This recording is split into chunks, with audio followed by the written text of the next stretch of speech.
근데 중도 인출이 되는 것 같은 경우는 그 돈을 그냥 인출해서 아무 이자 없이 내 돈처럼 쓸 수 있는 거거든요. 그래서 연금 적금을 들 때는 중도 인출이 됐는지 안 됐는지도 꼭 확인하셔야지 자산을 연금 적금이 될 때는 네. 중도 인출이 되는지 확인하셔야 돼요. 그건 지금 갑자기 들으니까 머리가 복잡하고 잘 모르겠는데 연금 적금 때 일단 중도 인출이 적어놔야겠네. 되는지 집에 가서 체크해봐라. 집에 가서 보험사나 예를 들어서 증권사를 보시잖아요. 그러면 딱 확인해 보면은 이거는 중도 인출이 됩니다, 안 됩니다가 나와 있습니다. 다음 보겠습니다.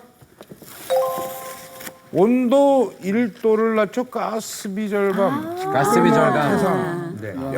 굉장히 중요한 얘기인데요. 공식 방법인데 이게 누구 어느 분이 제안하신 겁니까?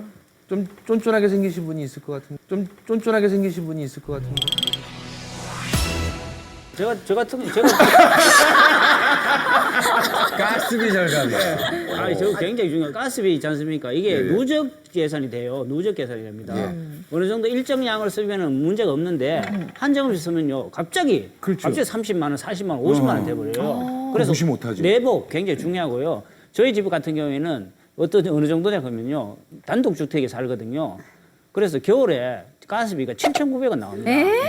왜 그러냐? 전에 가스를 안 트는데 내복에 모자를 쓰고 잔다고요. 옛날에 이야기죠. 우리 아들이 아버지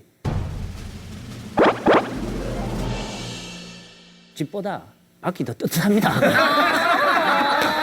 이렇게 해요. 그래 집에 들어가가지고 하는 이야기가 뭐냐면 안 들어와 하면 안 들어요. 잘 안 들어요. 집에 다 나가 살아요. 아버지 집이 추운 게 아니고요. 제가 좀 약한 것 같습니다. 이렇게 이야기하고는 아버지 제가 좀 뛰겠습니다. 이렇게 온도를 높이는 거예요. 야 그거 보고서 야 가슴이 아프더라고요. 제 생각은 온도 1도를 높이고 비자금 딴 데다 투자해서 망하지 말라고요.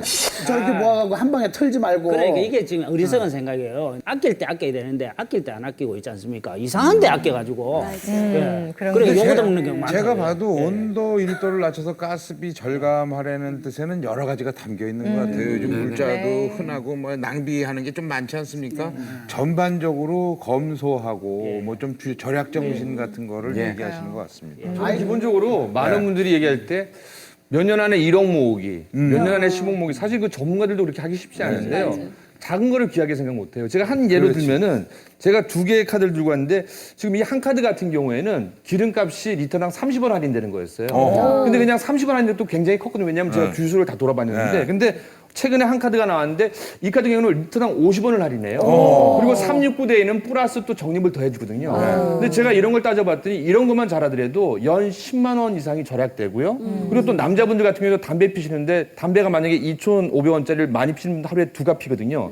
그럼 5,000원이면 한 달이면 15만 원을 절약하는데 아까 남자들이 비자금이 35만 원, 여자분들이 25만 원이었거든요. 담배만 줄이고 또 기름값만 알차게 하고 내가 쓸 것만 조금 줄여더라도 아까 티클모아 태산이라는 정답이 나오는 거예요. 그러니까요. 난 우리 10대, 20대들한테 굉장히 오해했던 게 이 친구들 보는데 뭘 어디 뭐 햄버거 사 먹고 그러는데 카드가 막 이만큼 있어요. 그래서 포인트 쟤들이 참 이거 어떡하나 그랬더니 우리는 사실 포인트 카드라는 걸 거의 안 쓰고 살아왔잖아요. 그 이용을 못 하는데 요즘 젊은 친구들은 아주 알뜰하게 그걸 이용해서 뭐 공짜로 하고 뭘 어떻게 도장 하고 그래서 다 받고 다니고. 햄버거도 그렇고 잘하더라고요. 아이스크림도 그래서 이제 우리는 그 별로 필요가 없잖아요. 그거를 조카 전화번호를 알아가지고 거기다 입력을 시켜주는 거예요. 그럼 조카는 아주 너무 고마워하고. 요새는 제 돈 내고 먹으면 바보라 그럴 정도로 지금 그 20대 이제 학부생들 같은 대학생들 같은 경우에는 다들 기본적으로 인터넷 검색을 다 해가지고 어디가 할인이 되는지 그리고 얼만큼 할인이 되는지 그래서 포인트는 쌓이는지 쌓여서 언제 쓸 수 있는지 이런 것까지 다 확인해가지고 또 커플인 분들은 또 커플끼리 하는데 엄마 아버지도 다 말씀을 드려가지고 본인들 통장 안으로 이렇게 그 쿠폰 안으로 들어올 수 있도록 해서 아주 2배, 3배 효과를 보더라고요. 티끌모아 특히 태산이 이제 연말이 가까웠잖아요. 근데 연말에 보면은 어떠한 카드인지 간에 적립금이 한 8,000원에서 13,000원 정도는 들어있어요. 근데 그거 어디 가서 쓸 수가 없거든요. 그런데 중요한 거는 세금 낼 때 있잖아요. 요즘 그걸 다 쓰게 돼 있어서 조금 귀찮더라도 입력하면은 자동으로 8,000원, 13,000원 제하고 나머지 세금을 또 낼 수 있거든요. 그러니까 그거를 확인 안 하시면은 내년이 되면 그게 차감되든지 아니면 사라지는 경우가 많기 때문에 그거는 10,000원을 8,000원을 꼭 잡으셔야 됩니다. 맞아. 까먹고 그런 적도 가끔 있어요. 네, 우리 어르신들 한 말씀이 다 맞아요. 자, 다음 보겠습니다. 분산 투자. 달걀 나눠 담기. 그런 얘기 많이 하죠. 아까도 얘기했잖아요. 친구 사람한테 투자해서 망인이 망했던 경험에 우리 최정호 박사님인데 근데 분산 투자를 해야 되는 것은 결국은